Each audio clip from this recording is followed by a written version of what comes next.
ஓம் சாந்தி. 8/9/2024 காலை முரளி. ஓம் சாந்தி. அவ்யக்த பாப்தாதா ரிவைஸ்டு 15/12/2001 மதுபன். இது தாதி உடல்ல சிவத்தந்தையும் பிரம்மா தந்தையும் அவ்யக்தமான பிறகு வந்து சொன்ன முரளி.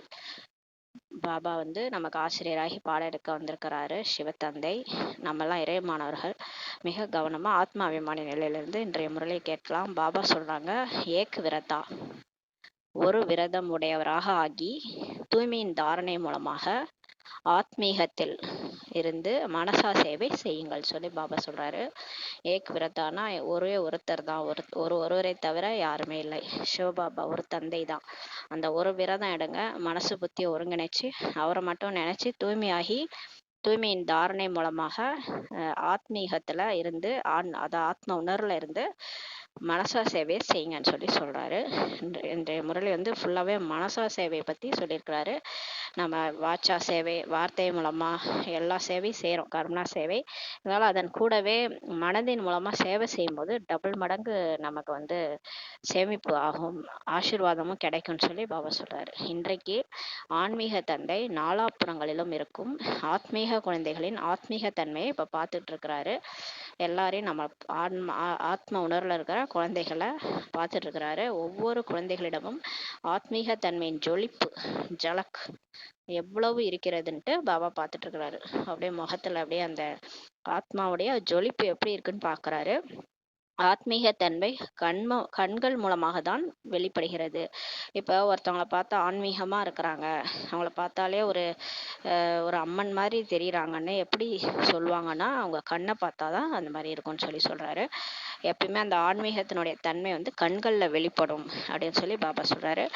கண்ணை பார்த்தாலே சொல்லிடலாம், இவங்க வந்து அந்த அளவுக்கு அவங்களுடைய குணமும் சரி, அவங்களுடைய எல்லாமே வார்த்தைகள் குணங்கள் எல்லாமே ஒரு ஆன்மீகமா தெரியுதுன்றத அவங்க கண்ணு பார்த்தாலே தெரிஞ்சுக்கலாம்னு சொல்லி சொல்றாரு. ஆத்மீக தன்மையின் சக்தியுடைய ஆத்மா எப்போதும் கண்கள் மூலமாக மற்றவர்களுக்கும் ஆத்மீக சக்தியை தான் கொடுப்பார். யார் வந்து ஆத்மீக தன்மையின் சக்தியுடைய ஆத்மாவா இருக்கிறாங்களோ, பாபா நினைவிலேயே இருக்கிறாங்க, ஆத்ம உணர்வுலேயே எப்பயும் இருக்கிறாங்கன்னா, அவங்க கண்கள் மூலமாக மற்றவங்களுக்கும் திருஷ்டி கொடுத்துக்கிட்டே இருப்பாங்க, ஆத்மீக சக்தியா கொடுத்துட்டே இருப்பாங்கன்னு சொல்லி சொல்றாரு. தாதிகள்லாம் நம்ம உதாரணத்துக்கு எடுத்துக்கலாம். குல்சார் தாதி அவங்கெல்லாம் கடைசியில பாத்தீங்கன்னா அந்த அளவுக்கு அவங்க கண்கள் மூலமா திருஷ்டி கொடுத்துருக்குறாங்க. ஆத்மீக புன்முறுவல் மற்றவர்களுக்கும் குஷியின் உணர்வை அனுபவம் செய்கிறது. யாரெல்லாம் அந்த ஆத்ம உணர்வோட ஒரு புன்முறுவலோட இருக்கிறாங்களோ, அந்த புன்முறுவல் வந்து மற்றவங்களுக்கும் அந்த குஷியை வந்து ஏற்படுத்துதுன்னு சொல்லி சொல்றாரு. அவங்களுடைய நடத்தை, முகம் ஒரு ஃபரிஸ்தாக்கள் போல, சூட்சும தேவதைகள் போல டபுள் லைட்டா லேசாக ஒளியை போல தென்பட்டு கொண்டிருக்கும் சொல்லி சொல்றாரு. யாரெல்லாம் இங்கேயே அந்த மாதிரி இருக்கிறாங்களோ, அவங்க நடத்தையோ முகமோ எல்லாமே எப்படி இருக்கும்னா ஒரு ஃபரிஸ்தா மாதிரி இருக்கும், டபுள் லைட்டா லேசா இருப்பாங்க, ஒளி மாதிரி தென்பட்டு இருக்கும்னு சொல்றாரு. அப்பேற்பட்ட ஆன்மீக தன்மையின் ஆதாரம் தான் தூய்மையாகும். அந்த மாதிரி எப்படி நம்ம ஜொலிக்க முடியும்னா அதோடைய ஆதாரம், ஃபவுண்டேஷனே தூய்மை தான். தூய்மைன்றது வெறும் பிரம்மச்சரியம் மட்டும் கிடையாது, நம்ம எண்ணம் சொல் செயல் எல்லாத்துலேயுமே உள்ள இருந்து சொல்லுவாங்கல்ல, கள்ளங்கபடம் இல்லாமல் இருக்கும். குழந்தைங்கள அதனால தான் சொல்லுவாங்க, குழந்தைக்கு வந்து நம்ம அடித்தாலும் அது திரும்ப வந்து நம்மள்ட்ட வந்து கட்டி பிடிச்சிக்கும். எந்த ஒரு அதுக்கிட்ட ஒரு கள்ளமோ கபடமோ எதுவுமே இருக்காது குழந்தைகள்கிட்ட. அதுதான் தூய்மை, உண்மையான தூய்மை என்று அதான் சதோ பிரதான நிலை. அந்த அளவுக்கு மனசு சொல் செயல்ல தூய்மை இருக்கும்போது தான் அந்த அளவுக்கு ஆன்மீக தன்மை தென்படும் சொல்லி பாபா சொல்றாரு. இப்போ வந்து எந்த அளவுக்கு உங்க மனசுலையும் சொல்லுலையும் செயல்லையும் தூய்மை இருக்குதோ, அப்பதான் உங்களுக்கு அந்த கண்ணுலயே உங்களுடைய ஜொலிப்பு தெரியும், ஆன்மீக தன்மை உங்கள்கிட்ட தெரியும்னு சொல்லி சொல்றாரு. நம்மளை பார்க்கும் போதே பாபா பார்க்குற மாதிரி இருக்கணும்னு சொல்லி சொல்றாரு. தூய்மை பிராமண வாழ்க்கையின் அலங்காரமாகும். தூய்மையா இருக்கிறது, அதாவது தூய்மைன்றது பாபா இங்க வந்து பிரம்மச்சரியத்தை மட்டும் சொல்லலை, எண்ணம் சொல் செயல்ல எல்லாருக்கும் நன்மை ஏற்படணும்னு நினைக்கிறவங்க, உள்ள ஒண்ணு வெளில ஒண்ணு அந்த மாதிரி பேசுறவங்க கிடையாது. எண்ணம் சொல் செயல் மூணுமே ஒரே மாதிரி இருக்கிறவங்க தான் பிராமண வாழ்க்கையினுடைய அலங்காரம் சொல்லி சொல்றாரு. தூய்மையா இருக்கிறது தான் பிராமண வாழ்க்கையுடைய அலங்காரம்னு சொல்லி சொல்றாரு. தூய்மை பிராமண வாழ்க்கையின் நியமம் ஆகும். தூய்மையா இருக்கிறது தான் பிகே வாழ்க்கையுடைய மரியாதைன்னு சொல்லி சொல்றாரு. ஸ்ரீமத்தே அதுதான். தூய்மையா நம்ம முன்னாடி எப்படியோ இருந்திருப்போம், நம்ம வந்து பிகே ஆகிறதுக்கு முன்னாடி நம்மளுடைய நடத்தை எல்லாமே வேற மாதிரி இருந்திருக்கும், நமக்கே தெரியும் வித்தியாசம். இங்க வந்த பிறகு நம்ம வெள்ளை ஆடைன்றது பாபா வந்து இது ரொம்ப முக்கியன்ற மாதிரிலாம் சொல்லலை. இல்லறத்துல இருக்கிறவங்க எல்லாம் கலர் ஆடைகள் கூட போடலாம். மனசுல அந்த மரியாதை இருந்தா போதும். இருந்தாலும் நம்ம அந்த வெள்ளை ஆடையெல்லாம் உடுத்தும் போதே நம்மள்ட்ட அந்த தூய்மைத்தன்மை நம்மகிட்ட வந்துருது. அப்ப தூய்மையா இருக்கிறது அதுலேருந்தே வெளிப்படுது. அப்ப பிராமண வாழ்க்கையினுடைய மரியாதையே பார்த்தீங்கன்னா தூய்மைதான் சொல்லி சொல்றாரு. எனவே பாப்தாதா ஒவ்வொரு குழந்தையின் தூய்மையின் ஆதாரத்தில் ஆத்மீக தன்மையை இப்ப பார்த்து கொண்டிருக்கிறார். இப்ப பாபா வந்து எல்லாரையும் பார்த்துட்டு இருக்கிறாரு. அவங்க எப்படி தூய்மையா இருக்கிறாங்க, எந்த அளவுக்கு அவங்க ஆத்மா ஜொலிக்குதுன்றத பார்த்துட்டு இருக்கிறாரு. ஆத்மீக தன்மையுடைய ஆத்மா இந்த உலகத்தில் இருக்கையிலும் அலௌகிக ஃபரிஸ்தாவாக தென்படுவார். யார் அந்த மாதிரி ஆத்மீக தன்மையுடைய ஆத்மாவா இருக்கிறாங்களோ அவங்க எப்படி இருப்பாங்க, தெய்வீகமான ஆத்மான்றவங்க இங்கே இருக்கும் போதே அவங்கள பார்த்தா எப்படி இருக்கும், ஒரு அலௌகிக ஃபரிஸ்தா மாதிரி, ஒரு ஏஞ்சல் மாதிரி தென்படுவாங்கன்னு சொல்லி சொல்றாரு. பிரம்மா பாபாவை கடைசியா பார்க்கும்போது ஒரு தாதி, ஒரு சிஸ்டருக்கு அப்படிதான் அவங்க பார்த்தாங்க. அவர் கால் வந்து கீழே இல்லை, அப்படியே பறக்கிற மாதிரி இருந்தது. பாபா நீங்க எங்களை விட்டு போகாதீங்கன்ட்டு அழுதாங்க. அது வந்து பிரம்மா பாபா கடைசி ஸ்டேஜில் அந்த மாதிரி தென்பட்டார். எல்லாருக்குமே ஃபரிஸ்தாவா தென்பட்டார். நம்மளும் தூய்மை ஆயிட்டோம், நம்மளுடைய ஃபுல்லாக எண்ணம் சொல் செயல் எல்லாத்துலேயுமே கர்ம கணக்குகள்லாம் முடிச்சு கர்மாதீத ஆயிட்டோம்னா நம்மளை பார்க்கும் போதே எப்படி தெரியும்னா ஒரு ஃபரிஸ்தா மாதிரி தென்படும் சொல்லி சொல்றாரு. எனவே தன்னைத்தானே இப்போ பாருங்க. இப்போ பாபா சொல்ல வர்றாரு. எதுக்கு சொல்ல வர்றாருன்னா, உங்களை நீங்களே பாருங்க, செக் செய்யுங்கள். எனது எண்ணம் வார்த்தைகளில் ஆன்மீகத்தன்மை இருக்கிறதா, நான் பேசுறது, நான் நினைக்கிறது எல்லாத்துலேயும் இந்த பாபா சொல்ற மாதிரி நான் இருக்கிறேனா, ஆத்மீக தன்மை ஆத்ம உணர்வு இருக்குதா, இல்லை தேக உணர்வுலயே நான் மற்றவங்கள பத்தி எதையாவது பேசிக்கிட்டு இல்லை எண்ணத்துல எதையாவது நினைச்சுக்கிட்டு இந்த மாதிரி எப்பயும் போல நான் இருக்கிறேனா அப்படின்னு செக் பண்ணுங்க. ஆத்மீக தன்மையுடன் கூடிய எண்ணம் தனக்குள் கூட சக்தி நிரப்பக்கூடியதாக இருக்கும் சொல்லி சொல்றாரு. அப்ப யாருக்கெல்லாம் அந்த தன்னை ஒரு ஆத்மான்னு புரிஞ்சுக்கிட்டு அந்த எண்ணம் ஒன்னொன்னு சுயமரியாதையெல்லாம் யார் யாரு மனசுல நினைச்சுக்கிறாங்களோ, இப்ப நான் மாஸ்டர் சர்வசக்திவான், நான் சிவசக்தி, நான் வந்து ஆதார மூர்த்தியா இருக்கிறேன், கல்பவிருட்ச மரத்துல நான் தான் பாபா கிட்டக இருக்கிறேன், ஆதார மூர்த்தியா இருக்கிறேன், இந்த மாதிரி ஒரு எண்ணம் எல்லாம் எப்படி இருக்கும்னா நமக்குள்ளார சக்தி நிரப்பக்கூடியதாக இருக்கும்னு சொல்லி சொல்றாரு. மேலும் மற்றவர்களுக்கும் அது சக்தி கொடுக்கும். நீங்க அந்த சுயமரியாதையிலிருந்து மற்றவங்களும் உங்க பக்கத்துல இருக்கும்போது அவங்களுக்கும் அந்த சக்தி கொடுக்கும்னு சொல்லி சொல்றாரு. இதையே மறு வார்த்தைகளில் ஆத்மீக தன்மையுடன் கூடிய எண்ணங்கள் மனசா சேவைக்கு கருவியாக அமைகிறதுன்ட்டு கூறுகிறீர்கள் சொல்லி சொல்றாரு. இதை தான் நம்ம வந்து சொல்றோம். இந்த மறு வார்த்தைகள்ல என்ன சொல்ல வரோம்னா, ஆத்மீக தன்மையுடன் கூடிய இந்த எண்ணங்கள் தான் நமக்கு மனசா சேவைக்கு கருவியாக அமைகிறது சொல்லி சொல்றாரு. இப்ப நம்ம மனசா சேவை பண்ணணும்னா நம்ம எண்ணம் வந்து தூய்மையா இருக்கணும். எண்ணம் வந்து ஃப்ரீயா இருந்தாதான் நம்ம போய் பரிசுதாவா பறந்து போய் பூமி பந்து மேல நம்ம சக்தி கொடுக்க முடியும். ஆத்மீக தன்மையுடன் கூடிய வார்த்தைகள் சுயம் தனக்கும் மேலும் மற்றவர்களுக்கும் சுகத்தின் அனுபவம் சேவிக்கும். இப்ப நம்ம வந்து சாதாரணமா பேசிட்டு இருந்தோம்னா ஒரு நாள் முழுக்க நம்மளோட ஆத்மால பேட்டரி வந்து டிஸ்சார்ஜ் ஆயிட்டே இருக்கும். அதே நீங்க வந்து முரளி சிந்தனையோ இல்லை பாபா பத்தியோ பேசிட்டு இருந்தீங்க, ஆத்மீக தன்மையுடன் கூடிய வார்த்தைகளை பேசுனீங்கன்னா அது உங்களுக்கும் நன்மை செய்விக்கும், சுகத்தை அனுபவம் செய்யும். மற்றவங்க நீங்க யார் கூட பேசிட்டு இருக்கீங்களோ அவங்களுக்கும் சக்திசாலியா அவங்கள உணர வைக்கும். அமைதியின் அனுபவம் கூட அவங்களுக்கு சேவிக்கும் சொல்லி சொல்றாரு. ஒரு ஆத்மீக தன்மையுடன் கூடிய வார்த்தை மற்ற ஆத்மாக்களின் வாழ்க்கையில் முன்னேறுவதற்கான ஆதாரமாக ஆகிவிடுறது சொல்லி சொல்றாரு.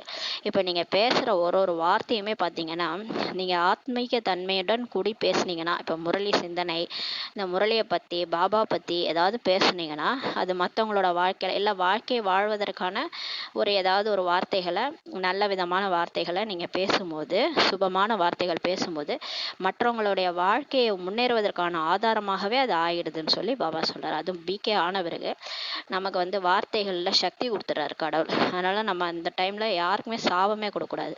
அது நடந்துரும், நம்ம நினைச்சாலே நடந்துரும். அப்ப சொன்னா கண்டிப்பா நடந்துரும். அதனால நீங்க பேசுற வார்த்தைகள் வந்து அந்த அளவுக்கு இருக்கணும், மற்ற ஆத்மாக்களோட வாழ்க்கையில அது முன்னேறுவதற்கான ஆதாரமா ஆகிடுதுன்னு சொல்லி சொல்றாரு. ஆத்மீக தன்மையுடன் கூடிய வார்த்தைகள் பேசுபவர்கள் வரதானம் அளிக்கக்கூடிய வரதானி ஆத்மாவா ஆகிவிடுகிறார் சொல்லி சொல்றாரு. யாரெல்லாம் அந்த மாதிரி பேசுறாங்களோ வார்த்தைகள், அந்த வார்த்தை மற்றவங்களுக்கு வரதானமா ஆயிடுது, அந்த மாதிரி வரதானமா கொடுக்கக்கூடியவங்க வரதானி ஆத்மாவா ஆகிடுறாங்கன்னு சொல்லி சொல்றாரு. இப்ப நம்ம சொல்றோம்ல, நல்லா இருங்க, உங்க வாழ்க்கையில நல்லது நடக்கட்டும், நீங்க எல்லாமே பெற்று சுபமா வாழுங்க, இப்படிலாம் நம்ம சொல்றோம் இல்லையா. அப்ப சொல்லும்போது அது அவங்க வாழ்க்கையில நடந்துருது. அப்ப வந்து நம்ம வரதானம் அளிக்கக்கூடியவங்கள மாறிடும்னு சொல்றாரு. ஆத்மீக தன்மையுடன் கூடிய செயல்கள் சுயம் தனக்கும் சரி கர்மயோகி நிலையின் அனுபவத்தை செய்விக்கிறது சொல்றாரு. நம்ம ஆத்ம உணர்வுல எந்த செயல் செஞ்சாலும் கர்மயோகி நிலையை நமக்கு அனுபவம் செய்கிறது. மேலும் மற்றவர்களையும் கர்மயோகியாக ஆக்கக்கூடிய மாதிரியாக ஆகிவிடுகிறார். இப்ப நம்ம பாபா நினைவுல சேவை செய்யறோம், வேலை செய்யறோம்னா நம்மளை பார்த்து மத்தவங்களும் என்ன ஆயிடுறாங்க, சாம்பிளா நம்மளை எடுத்துக்கிறாங்க, மாதிரியா ஒரு மாடலா எடுத்துக்கிட்டு இவங்கள மாதிரியே நம்மளும் இருக்கணும். இவங்க எவ்வளவு லைட்டா லேசா செய்யறாங்க வேலையெல்லாம், அவங்க வேலை செய்யறது என்னமோ சுமையே இல்லாத மாதிரி செய்யறாங்க. இதே நம்மனா ஒரே டென்ஷன் ஆயிட்டு செய்யறோம். இவங்க ஏதோ பாட்டு கேட்டுக்கிட்டு ஜாலியா பாபா நினைவுல டான்ஸ் ஆடிக்கிட்டு வேலையெல்லாம் செஞ்சு முடிச்சிடுறாங்க. அப்ப இவங்கள மாதிரி நம்ம செய்யலாம்னு சொல்லி மற்றவங்களும் நம்மளை பார்த்துட்டு செய்வாங்க. யாரெல்லாம் அவருடைய தொடர்பில் வருகிறார்களோ அவர்கள் சகஜ யோகி கர்மயோகி வாழ்க்கையின் அனுபவம் உடையவர்களாக ஆகிவிடுகிறார்கள். அந்த மாதிரி யாரெல்லாம் இந்த மாதிரி ஆத்ம உணர்வுல இருந்து வேலை செய்யறாங்களோ, அவங்க தொடர்புல யாரெல்லாம் வராங்களோ அவங்களும் என்ன ஆயிடுறாங்க, பாபா நினைவு சகஜமா அவங்களுக்கு வருது. கர்மயோகி வாழ்க்கையின் அனுபவத்தை அவங்களும் ஆயிடுறாங்க. இப்ப அந்த காலத்துல இந்த ஜானகி தாதி, குல்சார் தாதி, இவங்க எல்லாருமே அப்படிதான் இருந்தாங்க. அவங்க கூட இருக்கிறவங்களும் அப்படி அவங்களுக்கு ஒரு வரதானம் கிடைச்ச மாதிரி அவங்க வாழ்க்கையிலேயே முன்னேற்றம். ஏன்னா இவங்க பாபா நினைவு அப்படி ஒரு பாபா நினைவு, பாபா தான், வேற வாயில எதுவுமே வராது ஜானகி தாதிக்கு. அப்ப அவங்க கூட இருக்கிறவங்களுக்கு எவ்வளவு நல்லா இருந்திருக்கும் யோசிச்சு பாருங்க. அப்ப அவங்களும் சகஜ யோகியா கர்மயோகியா ஆயிடுறாங்கன்னு சொல்றாரு. அதனால நம்ம இப்ப அந்த மாதிரி ஆகணும்னு சொல்லி பாபா சொல்றாரு. ஆனால் கூறினார் அல்லவா, ஆத்மீக தன்மையின் விதை தூய்மையாகும். ஆனா பாபா என்ன சொல்றாரு, நீங்க என்னதான் அந்த அளவுக்கு நீங்க ஆத்மீக உணர்வுல இருந்தாலும் அதோட விதை என்னதுன்னா தூய்மை தான். தூய்மைக்கு கனவிலும் கூட பங்கம் ஏற்படக்கூடாது சொல்றாரு. உங்க தூய்மை வந்து கனவுல கூட கெட்டு போகக்கூடாது. சிலர் நம்ம வந்து தூய்மை ஆயிட்டே வரோம், கனவுல வந்து ஆனா டிஸ்டர்ப் பண்ணோம். இந்த மாயா வந்து கனவுல வந்து நம்ம ஸ்ரீமத்தை மீறுற மாதிரி கனவுகள்லாம் நமக்கு கொண்டு வந்து விடும். அப்ப நம்ம பயப்படக்கூடாது. அப்ப வந்து அதெல்லாம் போகுதுன்னு அர்த்தம். நம்மள்ட்ட இருக்கிற அந்த அசுத்தமான எண்ணங்கள், அசுத்தமான அந்த உணவு பழக்கங்கள் எல்லாமே வந்து கொஞ்சம் கொஞ்சமா நீங்கிட்டு இருக்கிறது அது கனவுல காட்டுது. அதனால அது கனவுலயே வந்து நம்ம பயமுறுத்த அது போயிடும். அப்ப எப்ப நம்ம கனவுல கூட அந்த அசுத்தமான கனவுகள்லாம் வரலையோ அப்ப அந்த தூய்மை வந்து நம்மகிட்ட நிறைஞ்சிருச்சுன்னு அர்த்தம். அப்ப தூய்மைக்கு கனவுல கூட உங்களுக்கு பங்கம் ஏற்படக்கூடாது சொல்றாரு. அப்போதுதான் ஆத்மீக தன்மையே தென்படும் சொல்றாரு. அப்பதான் எப்ப உங்களுக்கு கனவுல கூட இந்த ஸ்ரீமத் அல்லாத விஷயங்கள் வராம இருக்குதோ அப்பதான் உங்க முகத்துல அந்த ஆத்மீக தன்மை தென்படும், உங்க கண்ணுல ஒரு ஜொலிப்பு தென்படும் சொல்றாரு. தூய்மை என்பது வெறும் பிரம்மச்சரியம் மட்டுமல்ல. பாபா இந்த முரளியில நல்லா சொல்லியிருக்கிறாரு. தூய்மைன்றது எல்லாரும் என்ன நினைச்சுறாங்க, பிரம்மச்சரியம் ஃபாலோ பண்றது. அது மட்டும் கிடையாது. ஆனால் ஒவ்வொரு வார்த்தையும் பிரம்மாச்சாரியாக பிரம்மாவின் வழிப்படி இருக்கணும். பாபா எப்படி இருந்தார், அவர் வார்த்தை எப்படி பேசினார், அது மாதிரி நம்மளும் இருக்கணும். அவர் வந்து எண்ணத்துல என்னவோ அதுதான் சொல்லா வரும், அதுதான் செயலா வரும். எண்ணத்துல ஒண்ணு வச்சுக்கிட்டு வார்த்தையில ஒரு பேசுறது, செயல்ல வேற மாதிரி செய்யறது. சொல்றது நான் செய்யறேன் ஆனா பாத்தீங்கன்னா செய்ய மாட்டாங்க, வரமாட்டாங்க. அது வந்து சுத்தமே கிடையாது இல்லையா. வார்த்தையில அந்த தூய்மையே இல்லை அப்படின்னு அர்த்தம்.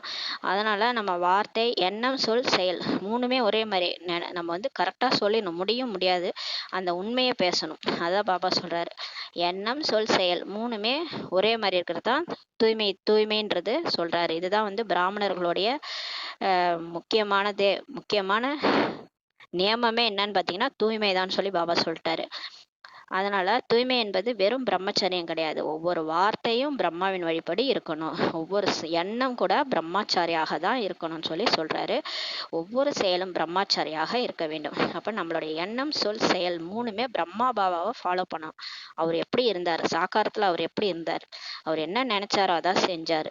எதை சொன்னாரோ அதை தான் செஞ்சாரு. அது மாதிரிதான் நம்மளுடைய கர்மமும் இருக்கணும். பாபா நினைவுல தான் எல்லாமே நம்ம செய்யணும். அப்பதான் எல்லாமே அக்யூரேட்டா இருக்கும். யார் அக்யூரேட்டா செய்யறாங்களோ அவங்கதான் பிரம்மாச்சாரி. எப்படி லௌகீகத்தில் ஒரு சில குழந்தைகளின் தோற்றம் தந்தையை போலவே இருக்கும்போது இந்த குழந்தையிடம் தந்தையை தென்படுகிறார் என்று கூறப்படுகிறது. இப்ப சாதாரணமா உலகத்துல லௌகீக அப்பா இருக்கிறாருன்னா, குழந்தையோட அப்பா இருக்கிறாருன்னா இந்த அப்பா மாதிரியே இந்த பையன் இருக்கிறான், அப்படியே அச்சஸில் அவங்க அப்பா மாதிரியே இருக்கிறான் அந்த பையன்னு சொல்லுவாங்க இல்லையா. அதே மாதிரி தான் இங்கே பிரம்மாச்சாரின்றது பிரம்மா பாபாவை அப்படியே நம்ம ரெப்ளிகேட் பண்ணுறது தான். பிரம்மா பாபா மாதிரியே இவங்க இருக்கிறாங்க, சிவபாபா பார்க்குற மாதிரியே இருக்குது இவங்கள பார்த்தா அப்படின்றது தான் தென்படணும். அதுபோல் பிரம்மாச்சாரி பிராமண ஆத்மாவின் முகத்தில் ஆத்மீக தன்மையின் ஆதாரத்தில் பிரம்மா தந்தைக்கு சமானம் என்ற அனுபவம் ஆகணும். இவங்கள பார்க்கும்போது பிரம்மா பாபா பார்க்குற மாதிரியே இருக்குன்ட்டு சொல்லணும். இவர் பாப் சமான் தந்தைக்கு சமானமாக இருக்கிறார் என்று தொடர்பில் வரக்கூடிய ஆத்மாக்கள் எல்லாருமே அனுபவம் செய்யணும்னு சொல்றாரு. சரி, 100% இல்லை என்றாலும் கூட காலத்திற்கேற்ப எவ்வளவு சதவீதம் தென்பட வேண்டும், எதுவரை வந்திருக்கிறீர்கள் சொல்லி பாபா கேட்குறாரு. சரி, பிரம்மா பாபா மாதிரி 100% நீங்கள் மாறலைன்னா கூட காலத்தின்கேற்ப, காலம் இப்போ போயிட்டு இருக்கிறது இல்லையா, காலம் விரைவாக ஓடிட்டு இருக்கு இல்லையா, எந்த சதவீதம் உங்கள்கிட்ட தென்படணும், எதுவரை நீங்கள் வந்துக்கிறீங்கன்னா கேட்குறாரு. 75% இல்லை 80% இல்லை 90% சொல்லி பாபா கேட்குறாரு. எதுவரை வந்திருக்கிறீங்கன்னு சொல்லி பாபா கேட்குறாரு.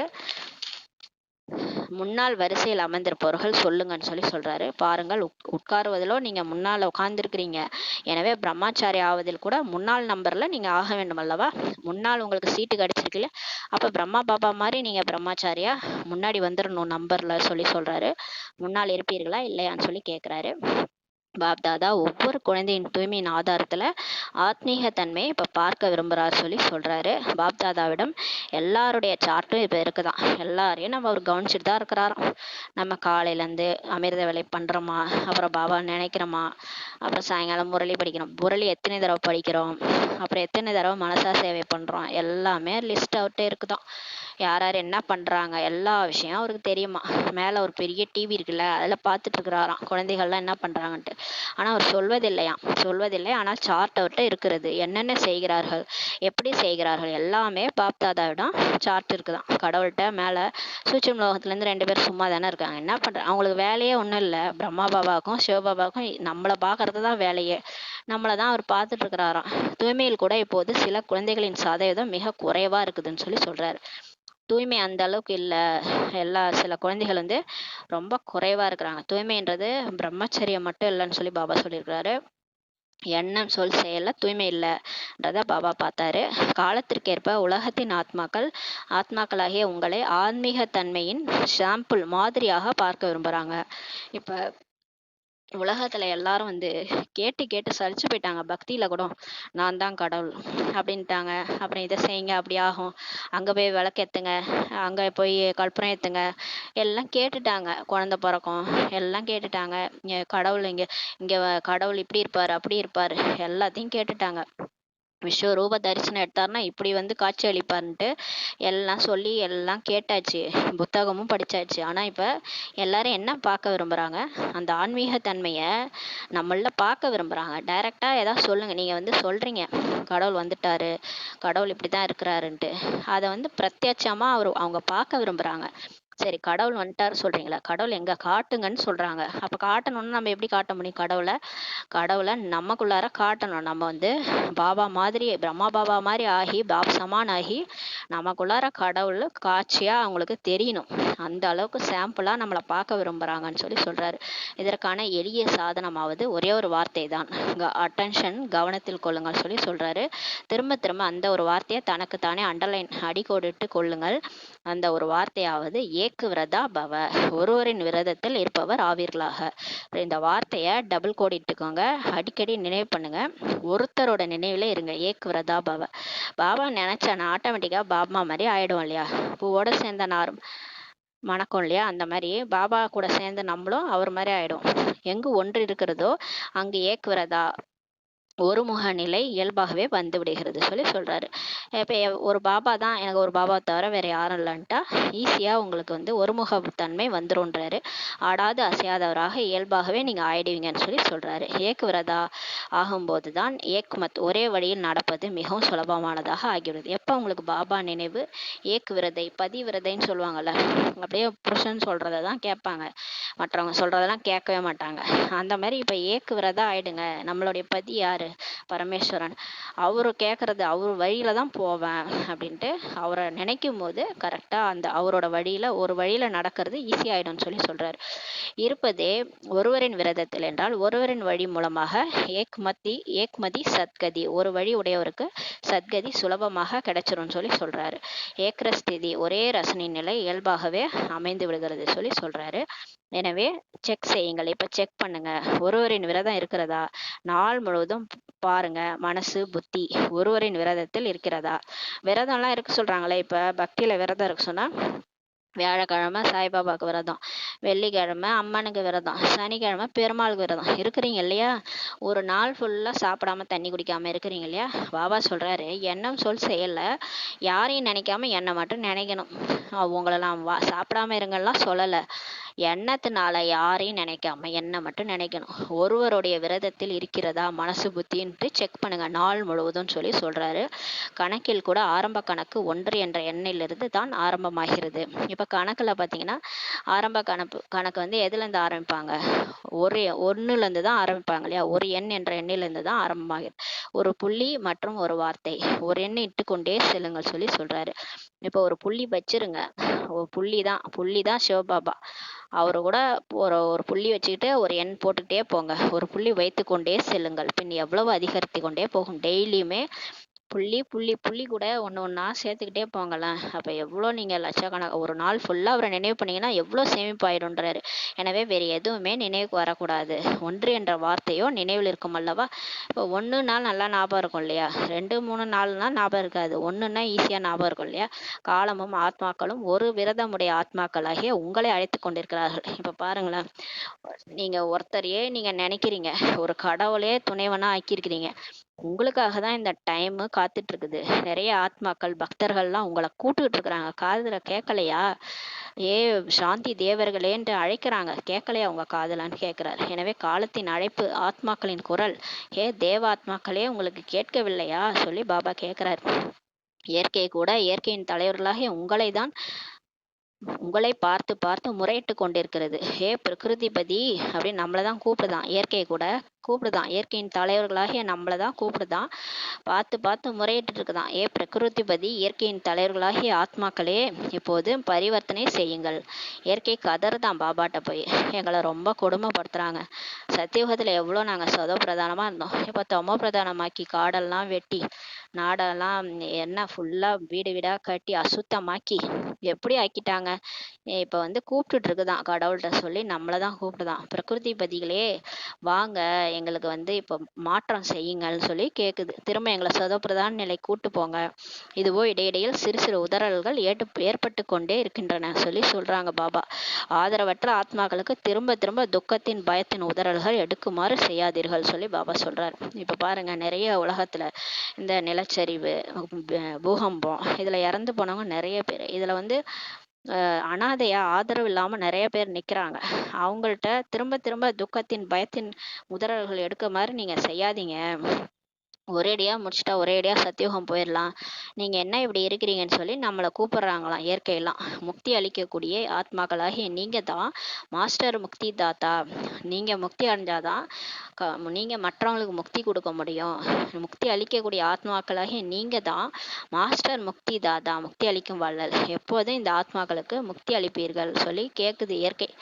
ஆத்மாக்களும் நம்மளை கேட்குறாங்க சூட்சமா, நம்மளை வந்து நீங்க முக்தி எல்லாத்துல இருந்தும் முக்தி அடைஞ்சு இந்த உலக வாழ்க்கையே வேணாம் பாபா போதும்ன்ட்டு நீங்க எப்ப எல்லாத்துல இருந்து எல்லையற்ற வைராக்கியத்துல வந்து முக்தி அடைஞ்சு எங்களுக்கு எப்போ முக்தி கொடுக்க போறீங்க. முக்தி அளிக்கும் வள்ளலே எப்போது இந்த ஆத்மாக்களுக்கு முக்தி அளிப்பீர்கள் சொல்லி பாபா கேட்கிறாரு. உங்களுக்கு மனதில் கருணை ஏற்படுவதில்லை சொல்லி பாபா சொல்றாரு. இப்போ உங்களுக்கு கருணையே இல்லையா, நீங்க மட்டும் காலையில நல்லா பாபா கிடைச்சிட்டாரு சாப்பிட்டுட்டு தூங்கிட்டு ஜாலியா இருக்கிறீங்க. உங்க எவ்வளோ பக்தர்கள், எவ்வளோ ஆத்மாக்கள் துக்கத்துல கதறிட்டு இருக்கிறாங்க, அனாதைகளா திரிஞ்சிட்டு இருக்கிறாங்க. எல்லாரும் கூப்பிடுறாங்க, சாந்தி தேவர்களே, எல்லா தெய்வத்தையும் தான் கூப்பிடுறாங்க. உனக்கு கண்ணு இருக்குதா, அம்மன் தாயே உனக்கு கண்ணு இருக்குதா, விநாயகா முருகான்ட்டு கூப்பிட்டு இருக்கிறாங்க. இல்லை, சமாச்சாரம் கேட்டுவிட்டு மௌனமாகி விடுகிறீர்கள். பாபா சொல்றாரு, இந்த இடத்துல அங்க வந்து நிலச்சரிவு நடந்தது, இங்க வந்து நிலம் நடக்கும், இங்க சுழல் காற்று அடிச்சுட்டு போச்சு, எல்லாத்தையும் நியூஸை பார்த்துட்டு கம்முன்னு ஆயிடுறீங்களான்னு சொல்லி பாபா கேட்கிறாரு. அவ்வளவுதான் ஆகிவிட்டது, கேட்டுக்கொண்டு விட்டோம். எனவே பாப்தாதா ஒவ்வொரு குழந்தையினுடைய கருணை நிறைந்த சொரூபத்தை இப்போது பார்க்க விரும்புகிறார். பாபா கேட்கிறாரு, பிகே ஆயிட்டு என்ன பண்ணிட்டு இருக்கிறீங்க, உங்களை நான் எதுக்கு செலக்ட் பண்ணி வச்சிருக்கிறேன், உங்களுடைய கருணை நிறைந்த சொரூபத்தை எப்ப நான் பார்க்கறதுன்னு சொல்லி கேட்கிறாரு. தங்களுடைய எல்லைக்குட்பட்ட விஷயங்களை இப்போது விட்டு விடுங்கள். எப்போ பார்த்தாலும் எனக்கு இந்த பிரச்சனை, எனக்கு வந்து நோய், எனக்கு உடம்புல முடியல, எனக்கு அது இது, எனக்கு உறவினர்கள் தொல்லை, அவங்க என்னை இப்படி பேசிட்டாங்க, இப்படி பண்ணிட்டாங்க, என்னை கொடுமைப்படுத்துறாங்க, என்னை வந்து பின்னாடி அசிங்கமா பேசிட்டாங்க, அவமானப்படுத்திட்டாங்க, இதெல்லாம் என்னைக்கு விட போறீங்கன்னு சொல்லி கேட்குறாரு. உங்களுடைய விஷயத்தையே பேசிட்டு இருக்கிறீங்களே, நீங்க யார் தெரியுமா? நீங்க உலகத்துக்கே முக்தி கொடுக்கக்கூடிய வள்ளல்கள், மாஸ்டர் முக்தி தாதா நீங்க. நீங்க என்னமோ உங்க பிரச்சனையை வச்சுக்கிட்டு போராடிட்டு இருக்கிறீங்கன்னு சொல்லி சொல்றாரு. இப்போ ஒரு கலெக்டர் இருக்கிறாரு. அவருடைய ஊரை ஊரை வந்து அவரை நம்பி தானே ஒப்படைச்சிருக்கிறாங்க. அவர் என்னமோ அவர் வீட்டு பிரச்சனையா பேசிட்டு அவர் ஊரையே பார்க்கலன்னா அவர் கலெக்டரை திட்ட மாட்டாங்க. நீ எதுக்கியா கலெக்டரா உட்காந்துக்கிறன்ட்டு. அந்த மாதிரிதான் பாபா நம்மளை கேட்குறாரு. இப்போ நீங்க உங்க பிரச்சனையே பார்த்துட்டு இருக்கிறீங்க, உங்களுடைய எல்லைக்குட்பட்ட விஷயங்களை இப்போ விட்டுடுங்கன்னு சொல்லி பாபா சொல்றாரு. இப்போ பாபா சொல்றாரு, இப்போ இந்த பிரச்சனைகளை விட்டுடுங்கன்னு சொல்லி சொல்றாரு. மர்சிஃபுல் ஆகுங்கள். இப்போ மர்சிஃபுல்லா ஆகுங்க குழந்தைகளே, எல்லார் மேலேயும் கருணை வைங்க, மனசா சேவையில ஈடுபட்டுடுங்க. இப்போ பாபா நம்மளை கேட்கறதெல்லாம் நீங்க காலையில இருந்து சாயங்காலம் வரைக்கும் உங்களுடைய ரொட்டீனை செய்யுங்க. உங்களுடைய இந்த பிகே ரொட்டீன் என்னன்னா, அமிர்தவில் ஏந்திருக்கிறது, முரளி படிக்கிறது, டிராஃபிக் கண்ட்ரோல் செய்யறது, இதுக்கு நடுவில் கர்மயோகியா இருந்து உங்களுடைய காரியங்கள், குழந்தை, குட்டி, கணவர் எல்லாரையும் பார்த்துக்கோங்க. எல்லைக்குட்பட்ட விஷயங்கள் எல்லாம் செய்யுங்க குழந்தைகளே. ஆனாலும் மனசா சேவையில ஈடுபட்டுடுங்கன்னு சொல்லி சொல்றாரு. மனதின் மூலமா சேவை செய்யுங்க. ஏன்னா எவ்வளோ பேர் கதறிட்டு இருக்காங்க. எங்க வாழ வீடு கூட இல்லாம, உடுத்த துணி கூட இல்லாம, குழந்தை குட்டிகள்லாம் இழந்து எவ்வளோ துக்கத்துல இருக்கிறாங்க. கொஞ்சமாவது யோசிச்சு பாருங்க. நம்ம மட்டும் நல்லா இருக்கலாமா? எல்லாரும் இருக்கிறவங்க எல்லாருமே உலகத்துல நம்மளுடைய சகோதர சகோதரர்கள் தான். எல்லாருமே நம்முடைய சிவத்தந்தையினுடைய குழந்தைகள் தான். அவங்களுக்கு நம்ம சக்தி கொடுக்க வேணாமா சொல்லி பாபா கேட்குறாரு. சகாஷ் கொடுங்கள், அமைதி கொடுங்கள், எல்லாருக்கும் சக்தி கொடுங்க, சாந்தி கொடுங்க. உங்களால தான் கொடுக்க முடியும். நீங்க ஏன்னா உங்களுக்கு தான் நான் யாருன்னு தெரியும். பாபா வேற யாரை போய் கேட்பாரு? வேற யாராவது சொன்னா புரிஞ்சுக்கிறாங்களா? நம்ம தான் புரிஞ்சுக்கணும். கடவுள் வந்துட்டாரு, நம்மளதான் பிகேவா தேர்ந்தெடுத்திருக்காரு. நம்ம கடவுள்கிட்ட இருந்து சக்தி வாங்கி அவங்களுக்கு கொடுக்குற சேவை இப்பயே செய்யணும். அப்பதான் நமக்கு நிரம்பும் இல்லையா? அதனால பாபா சொல்றாரு, சக்தி கொடுங்க, அமைதி கொடுங்க, ஆதரவு கொடுங்க எல்லாருக்கும். என்ன சொல்றாரு? நேரா போய் பாபா நீங்க சொல்லிட்டீங்க, நேரா அந்த இடத்துக்கு அப்போ சொல்றாரு. இந்த பிரதம மந்திரி எல்லாம் வருவாங்க, அங்க இருந்து பிரதம மந்திரி, ஆன்மீக மிலிட்ரியில இருந்து வருவாங்க ஹெல்ப் பண்றதுக்காக. நம்மளால அங்க போக முடியுமா? நம்ம போக முடியாது. பாபா சொல்றது மனதின் மூலமா சேவை. இந்த மனதின் மூலமா சேவை யாரால செய்ய முடியும்? யார் உங்களுக்கு கத்து கொடுத்துருக்கிறா? பிகேஸால தான் செய்ய முடியும். பிகேஸ் கத்து கொடுத்தது சிவன் தான் கத்து கொடுத்துருக்கிறாரு. அப்ப நீங்க தானே இந்த காரியத்தை செய்ய முடியும். இந்த ராஜ யோகத்தை சிவனே கத்து கொடுத்துருக்காரு இல்லையா? எண்ணங்களின் மூலமா சக்திகளை வாங்க. என் தலைக்கு மேல பாபா இருக்கிறாரு. பாபா எனக்கு சக்தி கொடுக்குறாரு. அந்த சக்தியை வாங்கி நான் அந்த உலகம் ஃபுல்லா, அந்த கேரளா நிலச்சரிவுல யாரெல்லாம் கஷ்டப்படுறாங்களோ அவங்களுக்கு கொடுத்துட்டு இருக்கிறேன். எண்ணத்தின் மூலமா தான் செய்ய சொல்றாரு. நேரா போய் உங்களுக்கு காசு கொடுங்க, பணம் கொடுங்க, ட்ரெஸ் கொடுங்க நான் சொல்றேன். நீங்க எண்ணத்தின் மூலமா செய்யுங்கன்னு சொல்லி சொல்றாரு. அமைதி கொடுங்க, ஆதரவு கொடுங்க. கொடுத்துட்டே இருக்கிறேன்னு நினைங்க போதும், பாபா அங்க பாத்துக்குவாரு. யார் மூலமா ஹெல்ப் பண்ணுவாரு. மர்சிஃபுல் ஆகி மற்றவர்களுக்கு ஆதரவு கொடுப்பதில் பிஸி ஆகிவிட்டீர்கள் என்றால் எல்லைக்குட்பட்ட கவர்ச்சியிலிருந்து, எல்லைக்குட்பட்ட விஷயங்களிலிருந்து இயல்பாகவே நீங்க விலகி சென்று விடுவீர்கள் சொல்லி பாபா சொல்றாரு. இப்போ நீங்க உங்க பிரச்சனையே நீங்க பார்க்காதீங்க. உங்க பிரச்சனை எல்லாம் எப்ப தீரும் தெரியுமா? நீங்க கருணை உள்ளவராகி பிஸி ஆகி உலக ஆத்மாக்களுக்கு சேவை பண்ணும்போது உங்களுடைய எல்லைக்குட்பட்ட இந்த கவர்ச்சியும் போயிடும். எல்லைக்குட்பட்ட விஷயம் அந்த அவங்க சொன்னாங்க, இவங்க சொன்னாங்க, என்ன அவங்க அப்படி பேசுறாங்க, எனக்கு எல்லாமே பிரச்சனையா இருக்கு, இந்த பிரச்சனைகள் எல்லாமே இயல்பாகவே விலகி போயிடும்னு சொல்லி சொல்றாரு. உழைப்பிலிருந்து காப்பாற்றப்பட்டவர்கள். அப்புறம் பாபா உன்னை நினைக்கவே கஷ்டமா இருக்கு, இதெல்லாம் சொல்லவே மாட்டீங்க. ஏன்னா நான் எப்பயுமே பாபா கூட தான் இருக்கேன். எப்பயுமே பாபா கூட ஃபரிஸ்தாவா பறந்து நான் சேவை பண்ணிக்கிட்டே இருக்கேன் நாள் முழுதும். அப்புறம் எங்க இருந்து நான் பாபா நினைக்கல, பாபா உன்னை நினைக்கவே மறந்துட்டேன்றதே சொல்லவே மாட்டீங்கன்னு சொல்லி சொல்றாரு. வார்த்தைகளின் சேவையில் நிறைய நேரம் கொடுத்தீங்க. இது வரைக்கும் நம்ம என்ன செஞ்சுட்டு இருந்தோம்? பாபா குழந்தையாகி ஞானத்தை புரிஞ்சுக்கிட்டோம். ஞானத்தை மற்றவங்களுக்கு போய் சொல்லிட்டு இருந்தோம் இல்லையா? அதுலதான் டைமை வந்து செலவிட்டோம். பரவாயில்ல, அதை செஞ்சீங்க இல்லையா? நல்லது. உங்களது நேரத்தை பயனுள்ளதாக ஆக்குனீங்க இல்லையா? இவ்வளவு நாள் நம்ம வேஸ்டா கழிச்சிட்டு இருந்தோம் இல்லையா? சாதாரணமா சாப்பிட்டோம், தூங்கணும். இப்ப பாபாவுக்கு நேரம் கொடுத்து அவருடைய சேவையை நம்ம பண்ணிட்டு இருக்கிறோம். சரி, அது பயனுள்ளதா ஆக்கிட்டீங்க உங்க நேரத்தை. செய்தி எல்லாருக்கும் கொடுத்தீங்க. ஆத்மாக்களை சம்பந்தம் தொடர்புல கூட்டிட்டு வந்தீங்க. சென்டருக்கு கூட்டிட்டு வந்தீங்க. நல்லது. நாடகப்படி இதுவரை என்னெல்லாம் செஞ்சீங்களோ அது மிகவும் நன்றாகவே செஞ்சீங்கன்னு சொல்லி பாபா சொல்றார். ஆனால் இப்போது வார்த்தைகளுடன் கூடவே சரி இது வரைக்கும் வார்த்தைகள் மூலமா சேவை செய்னீங்க இல்லையா? அதெல்லாம் ரொம்ப நல்லது. அதன் கூடவே என்ன செய்யணும்? மனசா சேவையின் அதிகமான அவசியம் இப்ப இருக்குதுன்னு சொல்லி சொல்றார். இப்ப மனதின் மூலமா சேவை இது அந்திம நேரம் வந்துருச்சு இல்லையா? இப்ப அந்திம சேவை ஃபரிஸ்தாவா பறந்து பறந்து சேவை பண்றது தான். இதுதான் ரொம்ப ரீச் ஆகும். நீங்க ஃபரிஸ்தாவா பறந்து பறந்து செய்ய செய்ய உலகத்தினருக்கு காட்சி கிடைக்கும். எல்லாருக்கும் காட்சி கிடைக்கும். அப்பதான் நம்புவாங்களே. இங்க பிரம்மா குமாரிகள் பறந்துட்டு இருக்கிறாங்க அப்படின்னு சொல்லுவாங்க.